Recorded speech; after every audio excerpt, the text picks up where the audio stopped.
In microeconomics, in earlier chapter, we have studied about the theory of demand. In the theory of demand, our whole thinking was like a consumer. But now we are going to start a new chapter, that is theory of supply, in which our whole thought process will be like a producer. Okay, so starting with the chapter, the term supply. Supply here means that it is that quantity of stock that a producer or a supplier is ready to sell at a given market price. See here, students, two terminologies we have to see. That is supply and stock. Okay, with this it will be clear that what does it mean.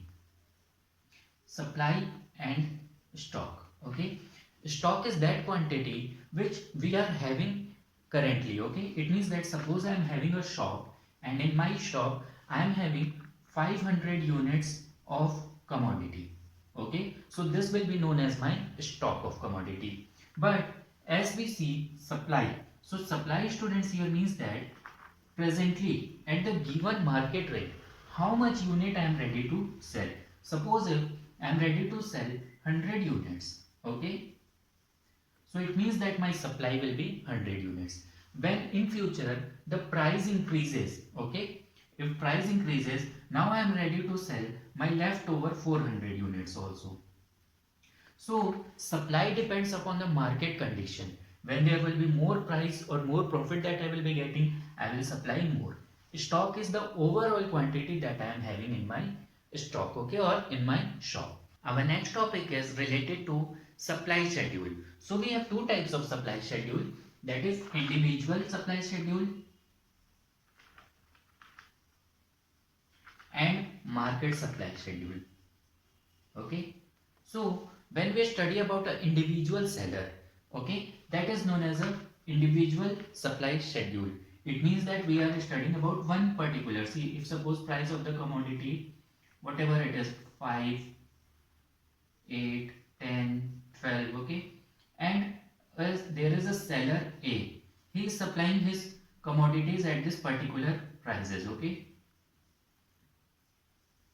so this is our individual supply schedule when we are talking about a single seller. Now students, we are having now two sellers. Suppose price of the commodity, let's keep it same, 5, 8, 10 and 12.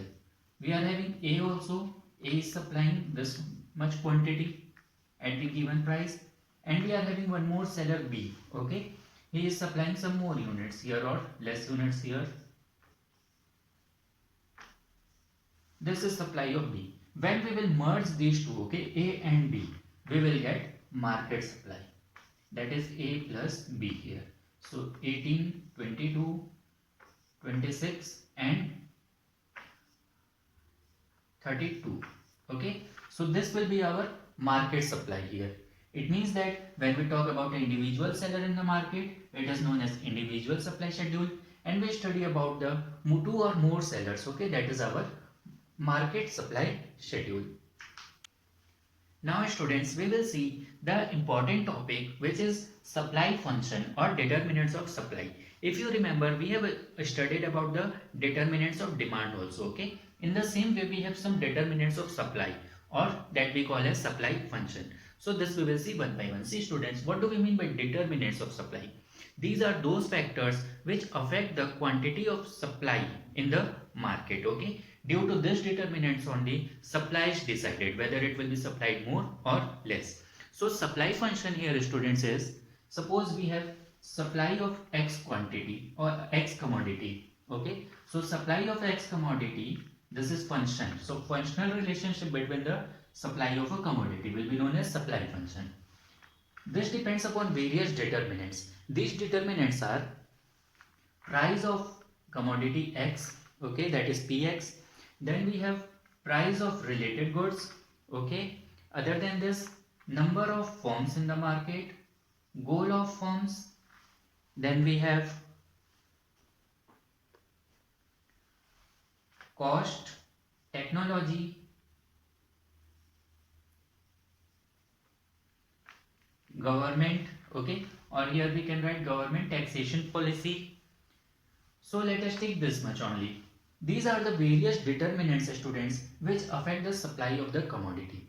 How does it do it? Suppose if we are taking the first one, okay, that is price of the commodity. The first determinant is price of the commodity.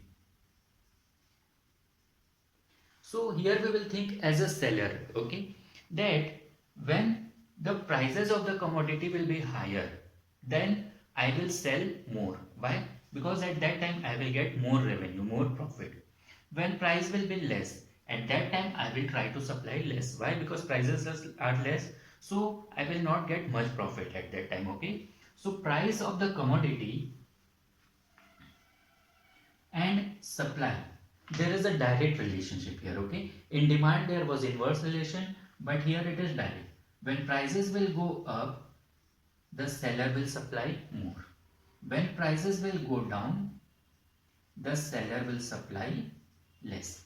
Okay, so this is the first determinant, student, which is directly related to supply. Second, we have this price of related goods. Okay, so the supply of a given commodity gets also affected by its related goods. Suppose coffee is being sold at a higher price in the market.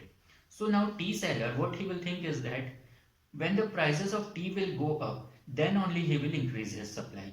Why? Because coffee seller is getting more revenue now, but what tea seller is getting less revenue. So now tea seller will also try to increase the prices, or he will increase his supply only when once the prices increased. Okay, so price of related goods also affect the supply here. Then we have number of firms. Okay, NF here is number of firms. Number of firms, students, it means that, see, third one, it is number of firms in the market.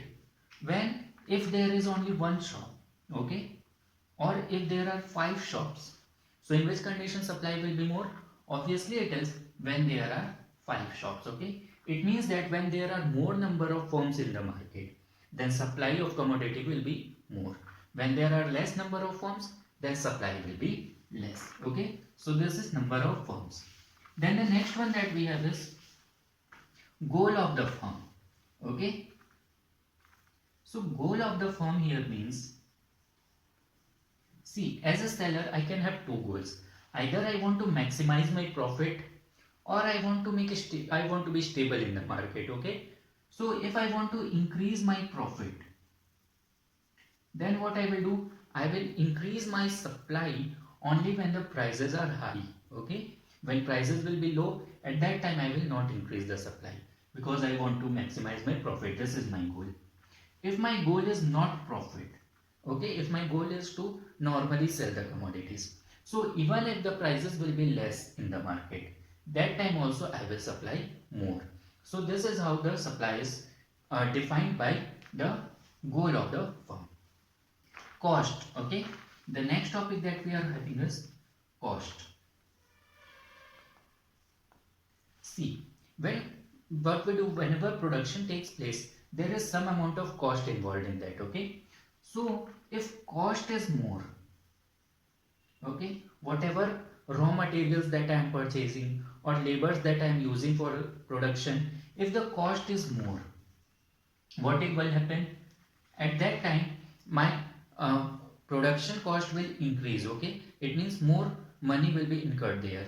So at that time what I will do? I will supply less, because here I will earn less profit. Okay, but when cost is less, the production cost is less, so at this time I will supply more. Why? Because now I will get more amount of profit here. Okay, so this was about cost, the determinant of supply. The next determinant here is technology. Okay, if I am having a good amount of technology, I will produce more and I will supply more. If I am not having a good amount of good technology, okay, then production will be less and supply will also be less. Then the last point is about government taxation policy. Okay, or here we can just write tax. See, when government increases the rate of tax, at that time what will happen? The cost will also increase. Okay, and I will get less profit, so I will supply less, because cost will increase. If tax will increase, then cost will also increase and I will earn less profit, so I will supply less. When tax rates goes down, so cost of production will also go down. All the materials that I will purchase, it will be less costly. At this time I will earn more profit, so I will try to supply more. Okay, one more point we can add here, students, that is future expectation. Okay, future expectation of price. What it means is that, suppose if I am a seller and I know that after 2 days the prices will go up. Okay, so today I will supply less because I know after 2 days if I will sell, then I will earn more profit because prices are going to increase. So future expectation. Okay, this is affecting my current supply. If I get the expectation that after 2 days prices will go down, okay, so today itself I will try to supply more because now prices are high. Okay, so students, these are the various determinants of supply which affect the supply of commodity in the market. In next video we will study about the law of supply. Okay, thank you.